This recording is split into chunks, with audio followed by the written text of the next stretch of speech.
another night light, buzzing like a neon light. Turning up my speakers, got to block out all the voices, think I'm going insane. Bonjour à tous, la métropole parisienne est la métropole étudiante par excellence avec ses 650 000 étudiants et ses nombreux établissements d'enseignement supérieur. Mais quand vient le moment de choisir son orientation, le choix est parfois difficile.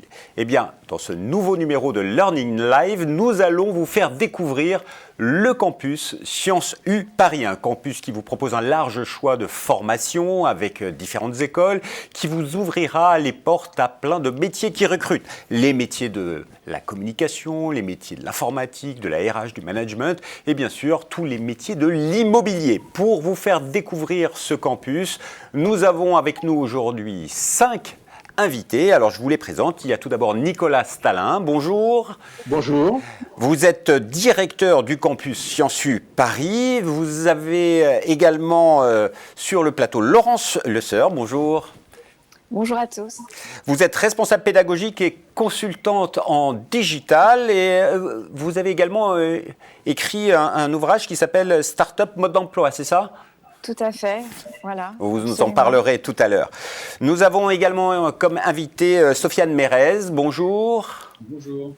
Vous êtes responsable pédagogique sur le campus. Maxime Moisson est avec nous. Bonjour. Bonjour à tous. Alors, vous êtes un ancien étudiant du campus et vous êtes surtout cofondateur de DC Agency, DC pour Digital Communication, c'est ça ? Digital et communication. D'accord. Et notre dernier invité est François Bourg. Bonjour. Bonjour. Et vous êtes étudiant en Master 1 sur le campus et surtout, vous êtes président du BTE du campus. Je vous rappelle à tous que cette émission est en direct sur les réseaux sociaux. Vous pouvez à tout moment poser vos questions à nos invités. Je les relayerai et vous allez tout au long de l'émission pouvoir répondre à des sondages. On vous en propose un tout de suite qui est « Pensez-vous que le digital va toucher tous les métiers de l'entreprise ?» Nous attendons vos réponses, mais tout de suite, on parle du campus avec la séquence Story. What I want, cafes in my mouth. So late now to help me out. All the cars been. L'objectif de la séquence Story, c'est vraiment de bien vous présenter le campus, mais avec ses nombreuses filières de formation, on va pas être tout à fait exhaustif. Si vous avez besoin d'informations complémentaires, vous pouvez de toute façon avoir plein d'informations en vous inscrivant sur l'adresse suivante www.jpod.com/école/campus Sciences U Paris. C'est inscrit en bas de l'écran et vous aurez des informations personnalisées. Vous pourrez prendre rendez-vous avec l'administration du campus. Alors, on va interroger nos invités, mais on se met un petit peu dans l'ambiance tout de suite avec un petit diaporama montrant quelques images du campus. On regarde.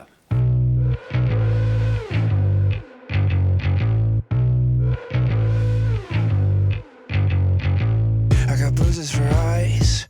Guess I sleep when I'm dead. All my friends are all worried because of things that I've said.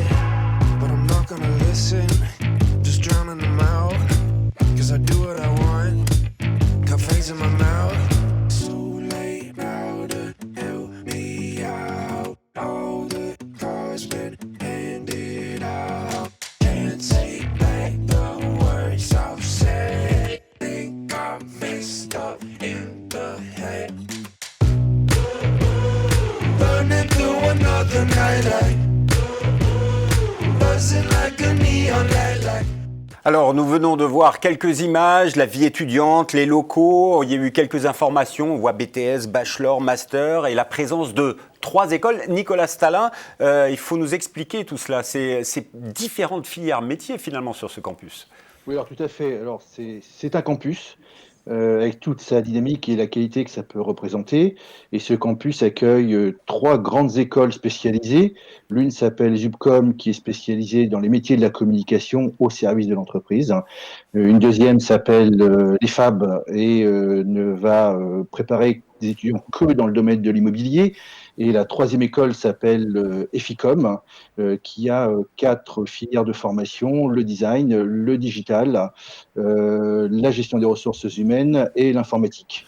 Alors, vous avez un credo, une maxime, c'est deviens ce que tu es. Le campus aujourd'hui, il compte combien d'étudiants Alors, on a à peu près 1000 étudiants tous les ans au sein de ce campus, donc ça en fait un campus à taille humaine qui nous permet d'avoir des relations de proximité avec nos étudiants, que ce soit les conseillers formation pour l'accompagnement dans la recherche d'entreprises, de stage et le suivant d'entreprise, de par les responsables pédagogiques aussi qui peuvent, je dirais, accueillir en individuel tous les étudiants qui ont des questions, des problématiques. Nos assistants pédagogiques aussi sont très proches de nos étudiants.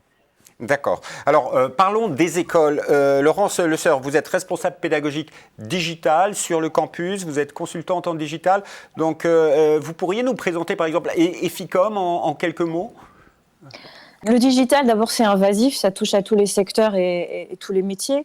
Donc, ça transforme progressivement l'organisation du travail. Les technos sont assez invasives et évoluent tout le temps.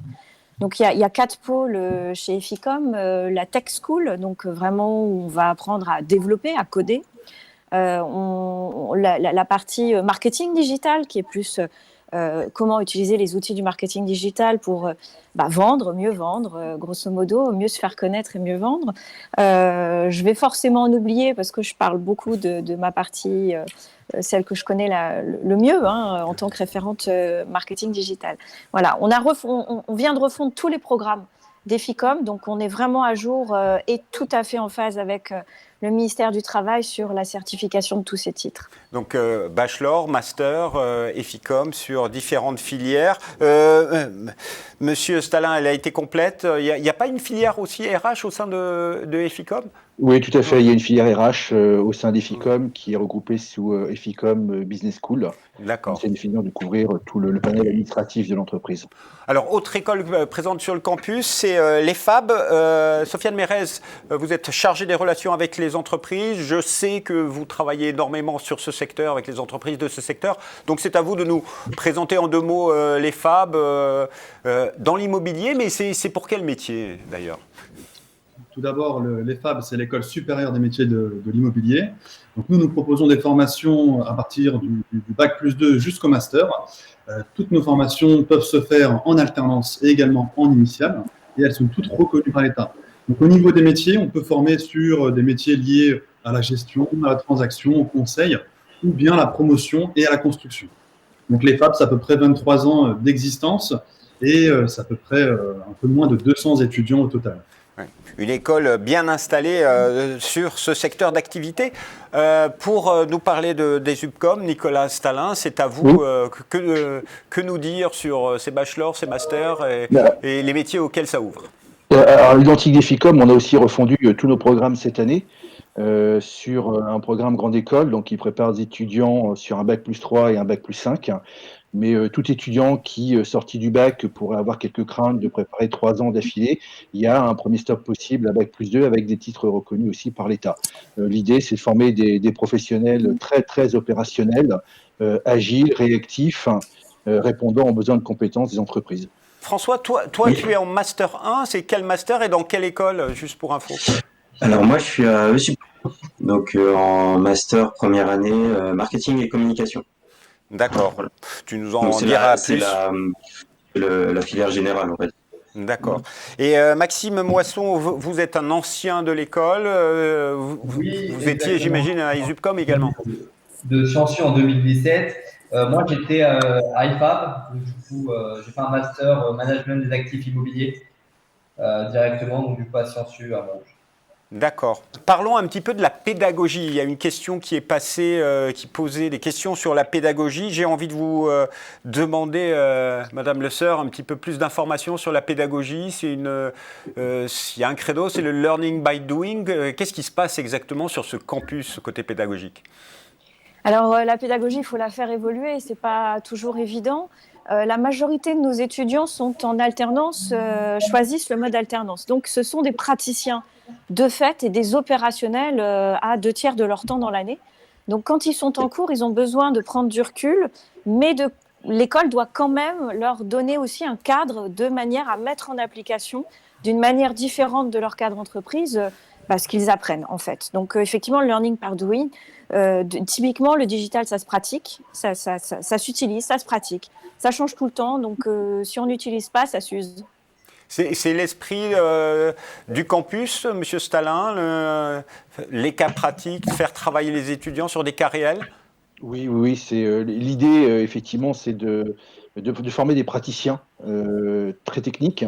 Donc, on a effectivement aujourd'hui associé des cours, bien évidemment, il en faut quelques-uns, mais beaucoup d'études de cas, des problématiques de recherche sur lesquelles les étudiants doivent se plonger, des challenges organisés en agence, des conférences aussi pour rencontrer des professionnels. L'idée, c'est qu'ils développent des compétences au sein même de l'école. François, toi, tu es en première année de master. Tu en fais combien de challenges d'études de cas de ce type? Je vous avoue qu'on en a pas mal. On a beaucoup de projets, beaucoup de travaux de groupe.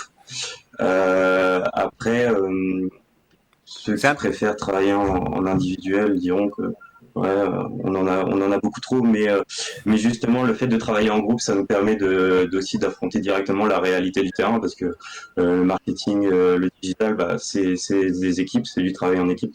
Donc pour le coup, c'est plutôt bien, ça nous forme bien. Madame Le Seurle, pendant cette période de confinement, vous avez pu proposer des cours à distance et des cas et des pratiques à vos étudiants?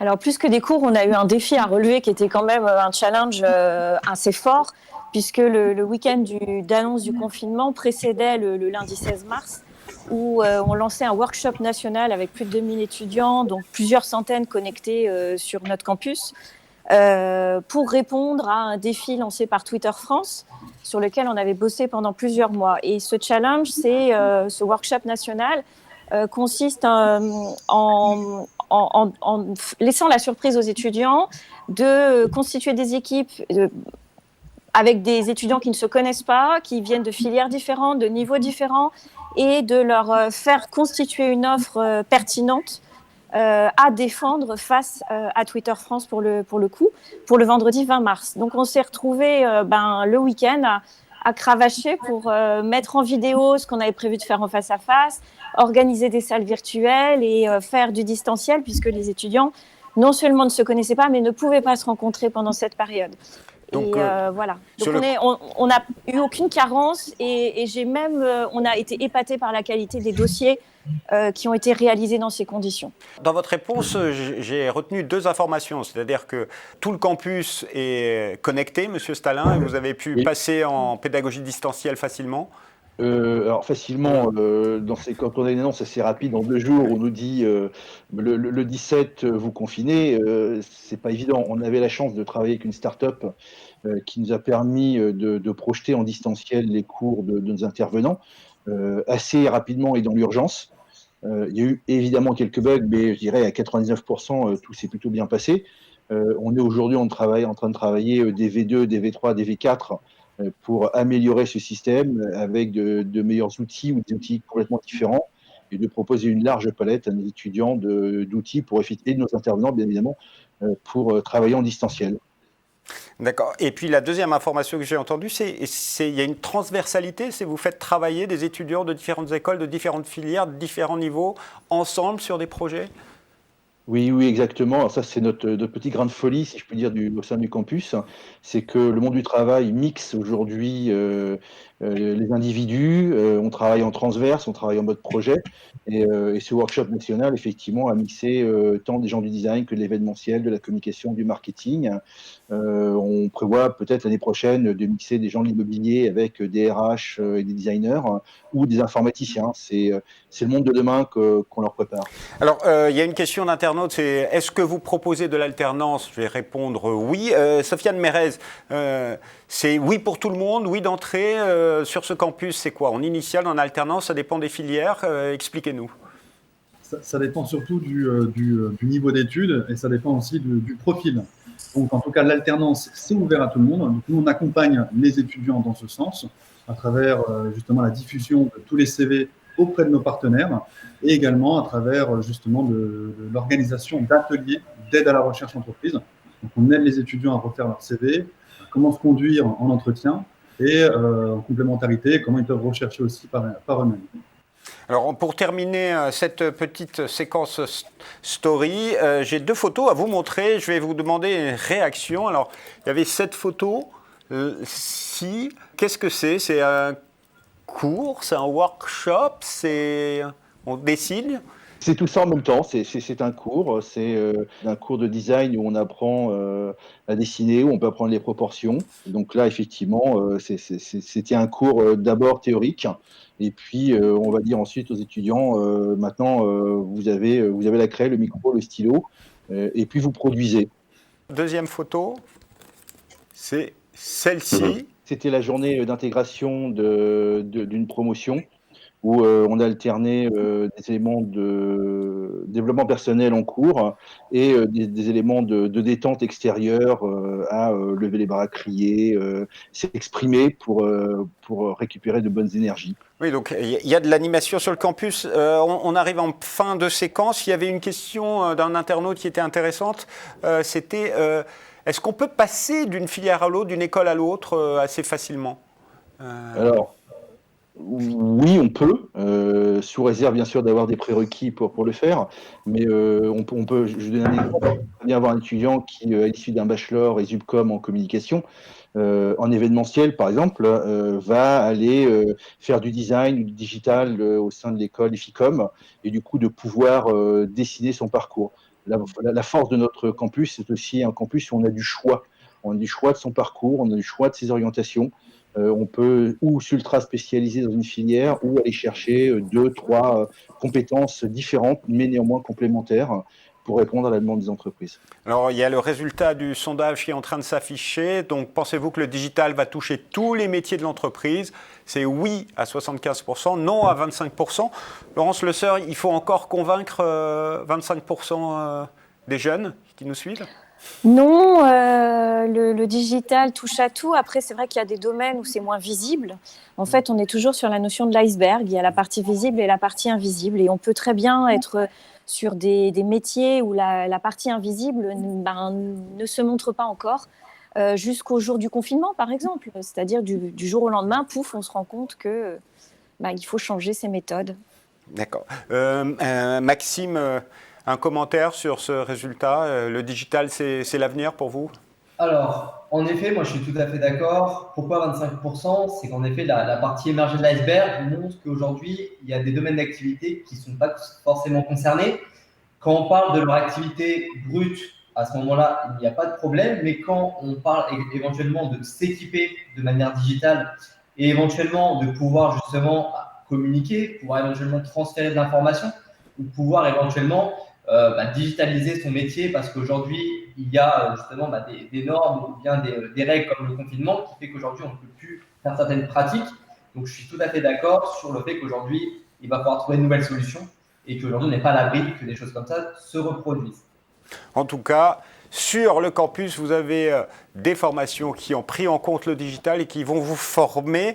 Maintenant, il est temps d'avoir quelques informations plus off sur le campus. Ça va être la séquence BIP. Entre-temps, si vous voulez d'autres informations sur les filières, les bachelors, les masters, les BTS, vous pouvez aller vous inscrire sur www.jpo-d.com/école/campus-sciences-u- Paris pour vous inscrire et prendre rendez-vous avec les conseillers formation de l'école. Mais tout de suite, c'est la séquence Be Happy avec les étudiants à l'honneur.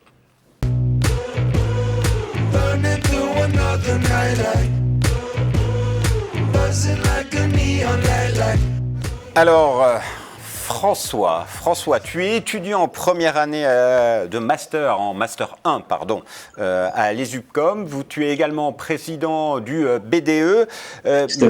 Explique-nous ton parcours. Tu as fait quel bac et comment tu es arrivé à l'ESUPCOM?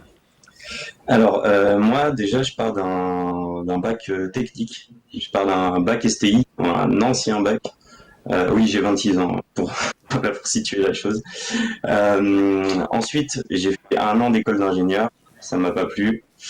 J'ai enchaîné par un BTS technico-commercial. Ensuite, j'ai fait une 3e année en école de commerce à Pau. Et j'ai arrêté mes études pendant 2 ans après. Et l'année dernière, donc j'ai décidé de reprendre les choses en main Supcom Et tu était savais toute. ce que tu voulais faire et pourquoi les UPCOM? Qu'est-ce qui t'a plu Alors pourquoi? Alors ça va être bizarre, ça va être un peu bizarre la raison, mais en fait pendant ma coupure scolaire, j'ai travaillé la nuit en boîte.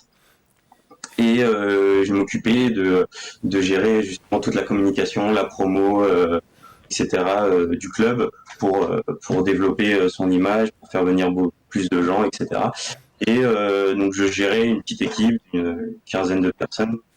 Et donc j'ai pu justement développer ce côté-là et c'est ce qui m'a fait envie d'intégrer cette Donc, filière. donc on peut passer de la boîte de nuit à un master à les UPCOM.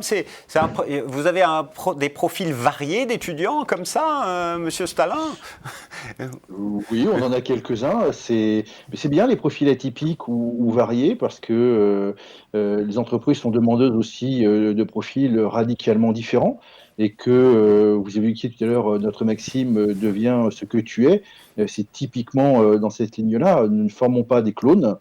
On forme des gens qui vont avoir leur personnalité, leur storytelling et qui seront à même de les valoriser ensuite sur le marché du travail. François, raconte-nous les cours, parce qu'on nous a parlé d'une pédagogie intéressante, tu nous as dit 2-3 mots sur les workshops. Et toi, qu'est-ce qui te plaît au niveau du suivi? Par exemple, les intervenants sont tous des pros, ça c'est intéressant. Oui, c'est ce que j'allais dire. À ce niveau-là, c'est vrai que c'est une grande chance d'avoir ça, c'est qu'on a des professionnels, donc des gens qui connaissent la réalité du terrain. On n'est pas sur quelqu'un qui a fait des études pour justement devenir prof et balancer son cours théorique, si je puis me permettre, pendant son cours. On est vraiment sur des professionnels, voilà, qui nous enseignent réellement la réalité du terrain. Voilà. Et la vie sur le campus est-elle sympa? Alors bon, le président du BDE va me dire oui, et l'étudiant, il va me dire quoi? Oui, évidemment, venez tous. Non, c'est vrai que c'est assez sympa. On a des bonnes salles de cours. Les équipements sont vraiment corrects. On a des grandes salles d'informatique. On peut bien bosser avec du bon matériel. Voilà, franchement, tout le monde, non, c'est plutôt cool. Et là, il faut répondre à la question qui vient d'arriver. Quelles sont les activités du BDE? Ah, alors moi j'avoue que j'ai repris le bureau assez récemment, enfin, c'était en décembre ou janvier. Et ben justement c'est tombé un peu mal parce que déjà on a eu la grève avant. Là maintenant il y a le coronavirus donc confiné etc. On voulait organiser juste avant le confinement on voulait organiser un gros week-end de désintégration avec l'ensemble des écoles de France, de Supcom, mais aussi avec le campus éducatif Paris. Et malheureusement, ça n'a pas pu être fait, et à mon avis, ça ne se fera pas. L'année prochaine. Oh, j'espère. Et c'est le pull du BDE que tu as, que tu portes? Oui, tout à fait, oui, c'est notre pull, je ne sais pas si on le voit bien. Voilà. Donc oui, après ce qui est sympa aussi, c'est qu'on rassemble les 3 écoles du campus, parce qu'on pourrait penser que je suis à Supcom, donc je suis le BDE de Supcom, et non, en fait, on représente vraiment les 3 écoles. Il y a une mixité, ouais. Globale. Maxime Moisson, cette mixité à l'époque, elle était également présente quand vous étiez sur le campus? Alors oui, elle était très présente, même peut-être un petit peu plus. On avait même des personnes de 35-40 ans qui avaient rejoint la formation, donc des anciens experts dans un domaine qui ont voulu faire une reconversion professionnelle. On avait également des start-upers, on avait un petit peu de tout comme étudiants, donc c'était assez varié. Puis on a pu faire beaucoup d'échanges avec eux justement, donc non, c'était très bien. Ouais, une vraie mixité, il y a, en termes de population, mixité des échanges entre les filières. Aujourd'hui, il y avait une dernière question quand même, c'est au niveau du campus. Est-ce qu'il est facile d'accès? Parce qu'il il est situé à Montrouge, on peut y accéder facilement? Oui, oui, bien sûr. Alors moi, je peux te dire que j'y accède très facilement parce que j'habite à Montrouge. Euh, Donc je suis à exactement 400 mètres de l'école. Mais non, en soi, oui, c'est très simple d'y avoir accès. Il y a les lignes de bus qui déposent devant.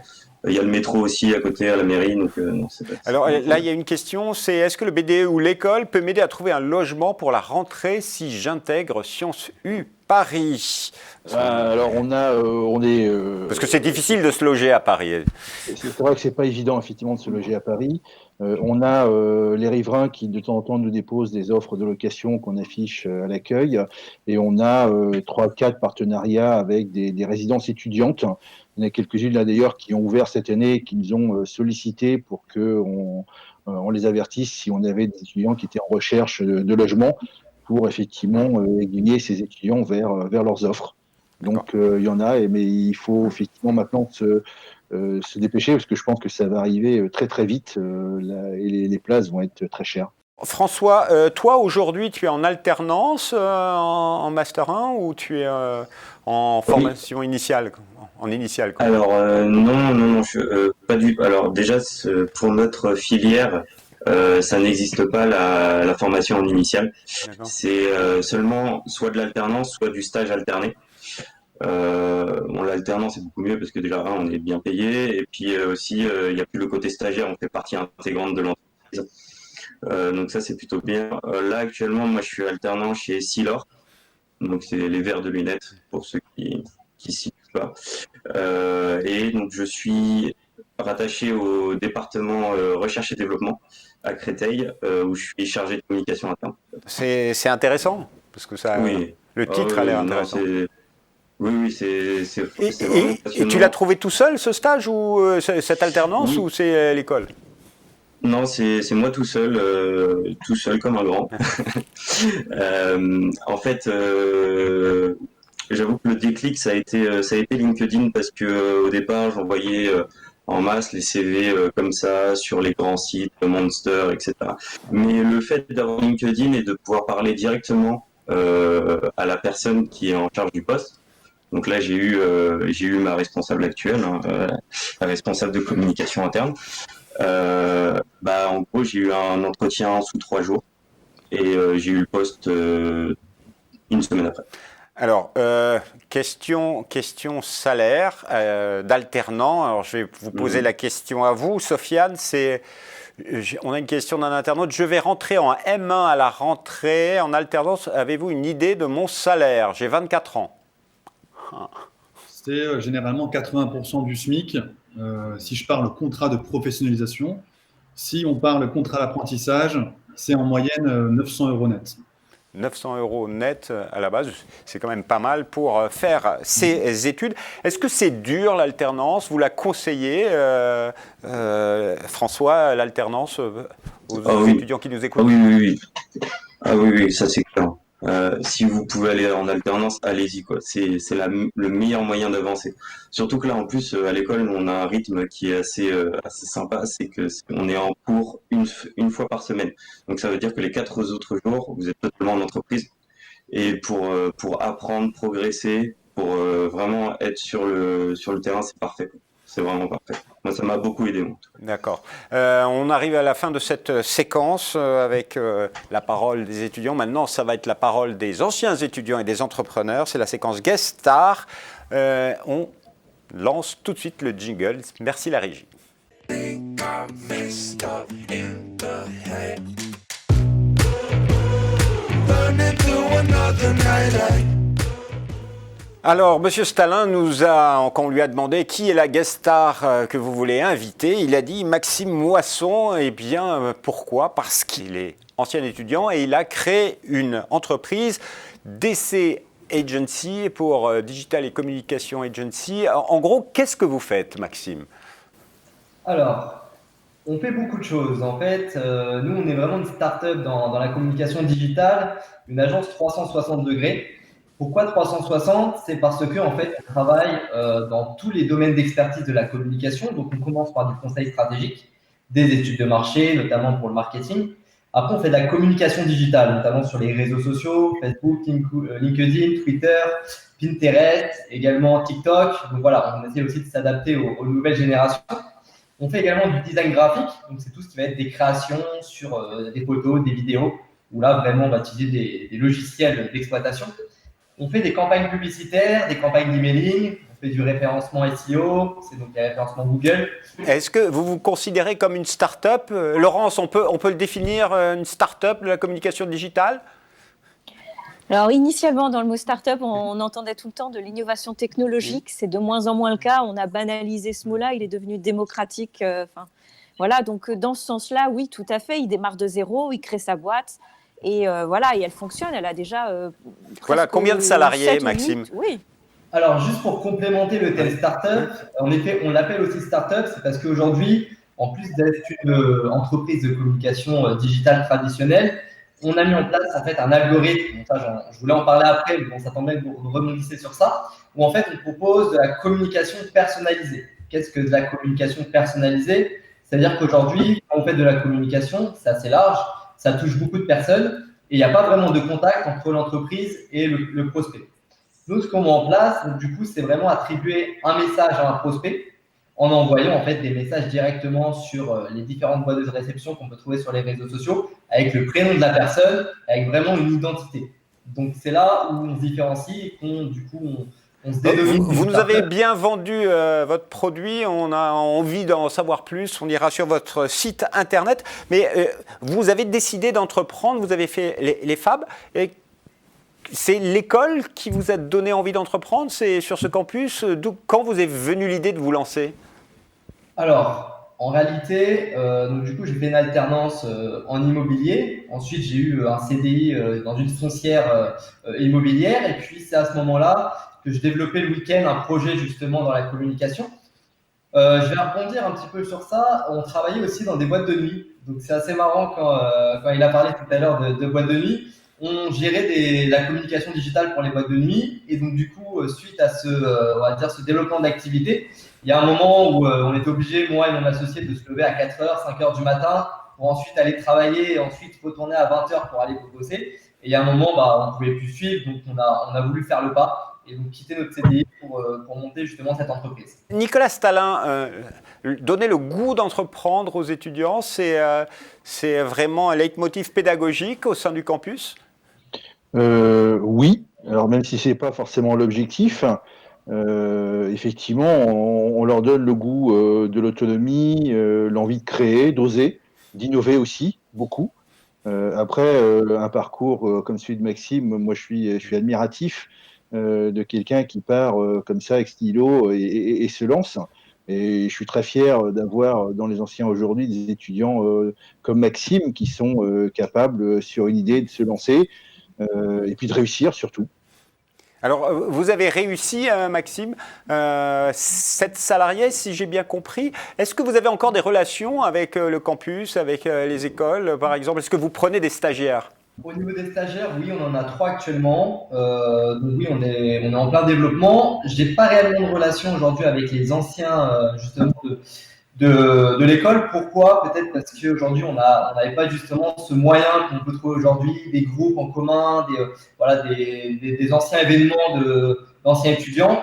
C'est quelque chose qui pourrait peut-être être mis en place au campus, mais en tout cas, notre relation était amicale, bien étudiante, mais on n'a pas renouvelé ces liens de manière professionnelle. Alors j'en profite, là il y a un deuxième sondage qui s'est affiché. Pensez-vous que faire ses études en alternance est un atout pour réussir? Répondez, on réagira tout à l'heure. Est-ce que l'alternance, prendre un étudiant en alternance, c'est un projet et vous iriez en chercher un du côté des UPCOM, des FICOM Alors, pour vous répondre, je travaille pour vous, chère Sofiane. On a déjà deux alternants, donc en plus des stagiaires. À savoir qu'on ne s'interdit pas en fonction de l'évolution d'en reprendre un troisième parce qu'aujourd'hui, moi j'aime donner ma chance. J'ai eu ma chance de pouvoir travailler dans une entreprise en alternance et donc je vais rendre cette chance. Pour moi, ça a été une bonne expérience et je pense que les alternants aujourd'hui en ont besoin.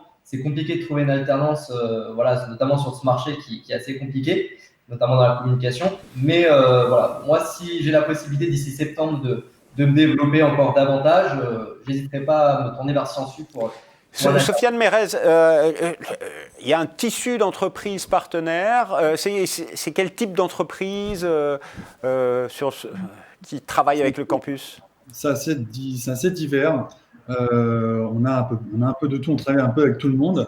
Par exemple, on a des entreprises du luxe comme Yves Saint Laurent, le groupe LVMH, on a des sociétés du domaine de la banque aussi, comme la Société Générale, BNP, Natixis, Crédit Agricole. Et aussi, ça peut être des sociétés de transport comme la RATP ou la SNCF. On travaille vraiment avec tout type d'entreprise, grande. De la TPE à... Exactement, même les petites. Voilà. Ça répond à la question, est-ce que l'école nous aide à trouver une alternance? Ben oui. Et vous, Laurence Le Seur, vous êtes consultante, vous avez de nombreux contacts avec les startups. Vous ouvrez votre portefeuille aux étudiants qui le méritent? Alors, ce n'est pas une question de mérite, c'est vraiment une question d'opportunité. Chaque fois que je peux ouvrir une porte, je le fais. Après, il y a quelquefois le bon moment et parfois, ce n'est pas le bon moment. Donc ça, je ne peux pas forcer mes clients et mon réseau, mais j'ouvre mon réseau, bien entendu, et pas seulement virtuellement aux étudiants avec lesquels je travaille. Mais actuellement, dans cette atmosphère de confinement, déconfinement et le développement du digital, tout ce qui est autour du digital, c'est un petit peu le bon moment. Oui, c'est toujours le bon moment en digital. Je ne suis pas la seule non plus à intervenir parce que Sofiane a parlé. On a Sandrine Landsman aussi qui accompagne les étudiants pour les aider à présenter un CV, une lettre de motivation et à les cadrer par rapport à une demande d'entreprise. Il y a vraiment un réseau d'entreprises partenaires comme TF1 ou France Inter. On a régulièrement des alternants, en tout cas dans mes équipes, chez ces médias, qui se digitalisent malgré tout en restant des secteurs traditionnels.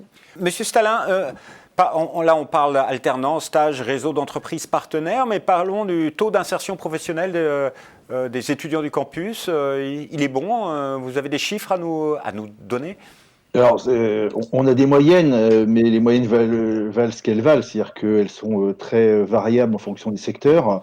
On est en moyenne entre 80 et 85% de taux d'insertion, je dirais à 6 mois, même des fois beaucoup plus rapidement dans certains secteurs qui sont sous tension. Je pense à l'informatique notamment, où quasiment à la sortie en M2, nos étudiants ont un contrat, voire 2 propositions, 3 propositions de contrat. Ça, dans je l'immobilier parler aussi, des c'est M2, plutôt... Master 2, oui. Dans l'immobilier aussi, il y a énormément de recrutement. Il y a de la demande, effectivement. Il y a pas mal de demandes en immobilier. Et une dernière question, est-ce qu'il y a un réseau d'alumni? Parce que c'est toujours important, c'est toujours intéressant de travailler avec les anciens de l'école. Il y a un réseau qui existe? Alors, il y a un réseau qui existe, mais qui est toujours perfectible. Hein. Comme disait Maxime, effectivement, on a des liens cordiaux avec nos anciens. Néanmoins, j'ai toujours eu une philosophie, c'est qu'un ancien qui revient, qui a une demande vis-à-vis du campus, doit toujours être prioritaire, que ce soit sur une recherche d'alternance, sur une information, sur une envie aussi d'enseigner, de participer à des jurys, de faire des conférences. On a besoin de ce maillage ancien pour faire rentrer l'entreprise encore plus dans le campus. Alors une toute dernière question, François, quand même pour conclure, parce que toi tu as travaillé en boîte de nuit, donc tu es un expert, Maxime aussi. Est-ce qu'on a le sens de la fête sur ce campus? Oui, bien sûr. Oui, tout à fait. Après, on est tous à notre âge, hein, quand même. Pas encore vu. Non, après, ce qui est un peu plus compliqué, c'est que vu qu'on est sur un campus essentiellement, voire quasi totalement en alternance, c'est difficile de voir tout le monde en même temps, etc. Sauf dans les semaines où on a tous cours, mais surtout qu'on n'a pas cours tous le même jour. Mais on essaye de faire le max pour ça. Voilà. Frustration de pas assez se voir, j'ai bien entendu, mais le BDE est là pour organiser ça. Merci, on va clôturer cette séquence guest. On va passer à la dernière séquence, la séquence Last Call.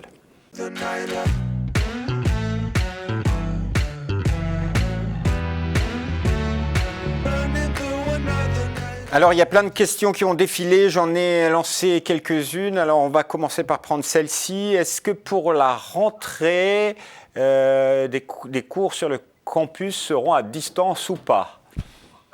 Monsieur Stalin. Alors, normalement, non, puisque... On croise les doigts? Non. Si toute chose étant égale par ailleurs et que les consignes gouvernementales nous y autorisent, effectivement, nous rentrerons en septembre, en sachant que nos rentrées sont plutôt fin septembre, début octobre, ce qui nous laisse encore une marge d'un mois. Néanmoins, en cas de reconfinement, nos intervenants, nos cours, nos responsables pédagogiques sont prêts de nouveau pour projeter en distanciel les cours sans que nos étudiants perdent de la connaissance. Il y avait une autre question qui était passée, que j'ai notée, c'est pour vous, Sophia, c'est concernant l'alternance. C'est quoi les rythmes de l'alternance qui sont proposés globalement? J'imagine que ça dépend des filières. Exactement, ça dépend des filières, ça dépend du niveau d'études.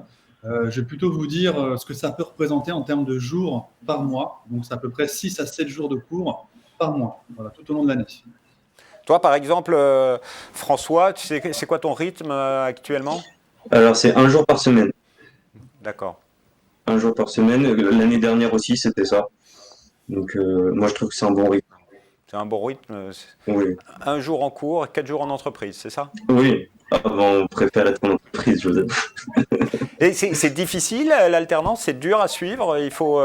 On a une journée de boulot et puis il faut réviser le soir aussi Oui, quand même, hein. Voilà, il faut bien s'organiser pour lier les deux.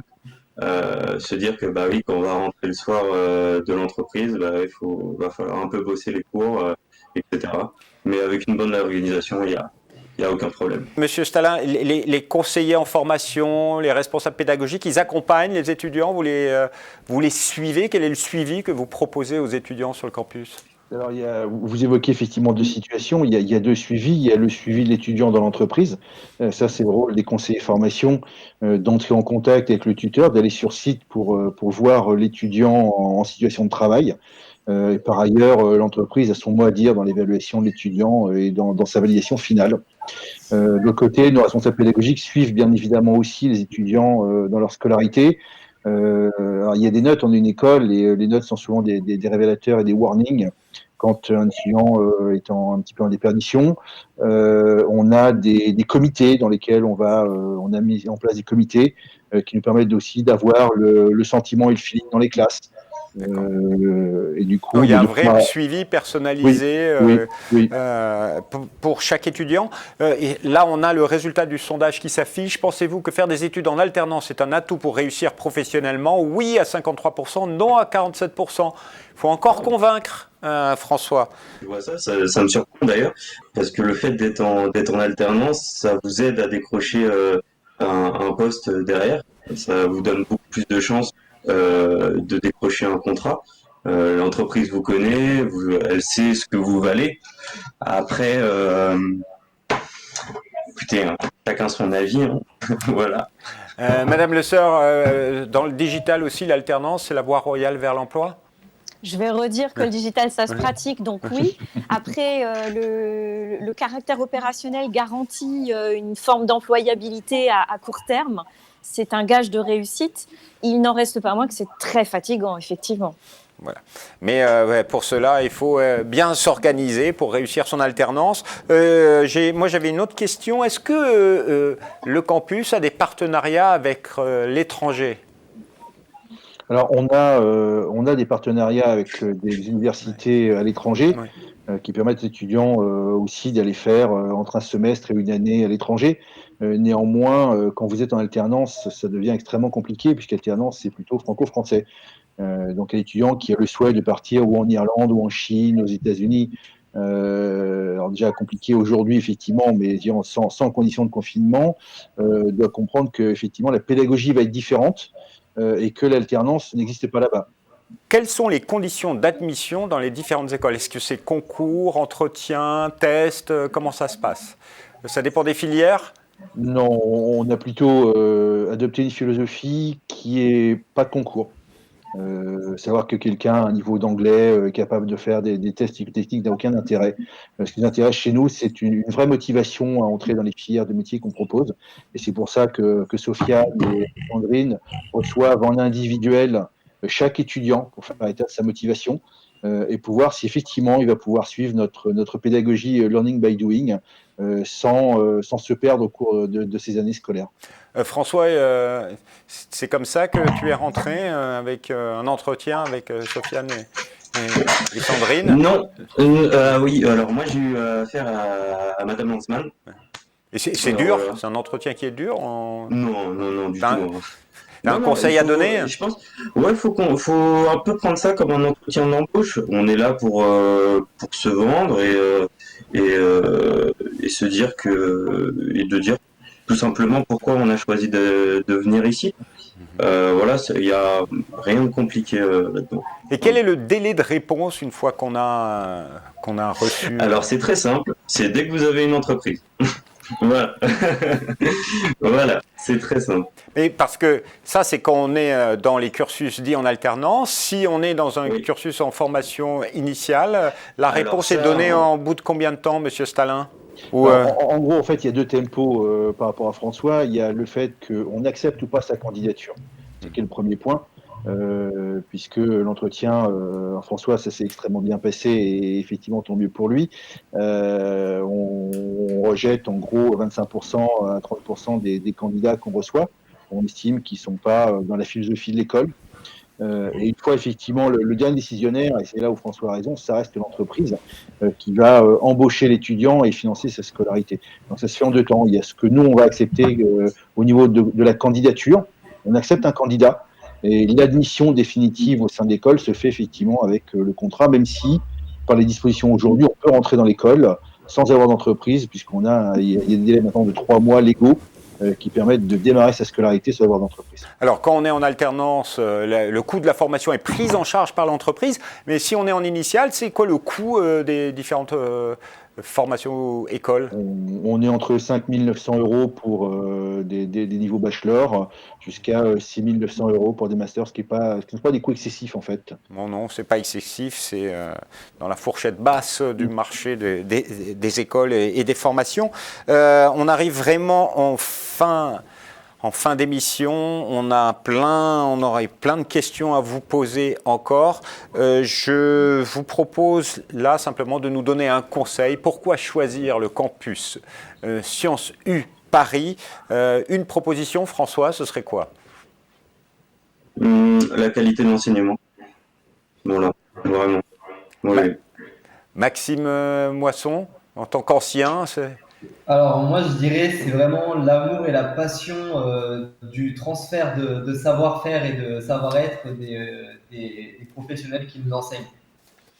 Laurence Le Seur, pour vous, c'est quoi l'atout numéro 1 pour on vous? sait guider, on sait accompagner et porter vers le haut quelqu'un qui a un projet ou qui nous donne une indication sur ce qu'il veut devenir.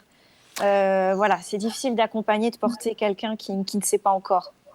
Sofiane Mérez, alors je vais vous dire, non, vous n'allez pas me dire le grand tissu et les nombreuses entreprises partenaires, pour vous, c'est quoi l'atout numéro 1 Pour moi, c'est plutôt l'accompagnement justement des étudiants vers leur réussite professionnelle. Avant la formation, pendant et juste après aussi. Monsieur Stalin, le mot de la fin, c'est pour vous. C'est difficile d'arriver après ces 5 points forts. Oui, beaucoup de choses ont été dit. Pourquoi nous choisir? C'est parce qu'en fait, on propose à chacun, ou disons notre métier, c'est d'aider chacun à trouver un job, celui qui lui plaît, et du coup de réussir. Merci en tout cas à tous les 5 d'avoir répondu à toutes nos questions, de nous avoir raconté le campus Sciences U Paris qui propose, vous l'avez compris, un large choix de formations sur des métiers qui recrutent, des formations complètes, professionnalisantes, avec la pédagogie du learning by doing qui vous permettront de vous réaliser. Si vous voulez en savoir plus, vous avez bien sûr jpo-d.com/école/campus sur Supari pour vous inscrire et rentrer en relation directement avec les écoles. J'en profite également pour remercier Alexis, Justine et Jérôme qui m'aident dans la préparation de cette émission. Et je vous dis à bientôt pour découvrir de nouveaux campus, de nouvelles écoles pour choisir et mieux vous orienter, car c'est vrai qu'en cette période de déconfinement assez trouble, notre émission Learning Live permet aux écoles de venir à vous. Merci à tous et à bientôt. Au revoir. Burning through another night.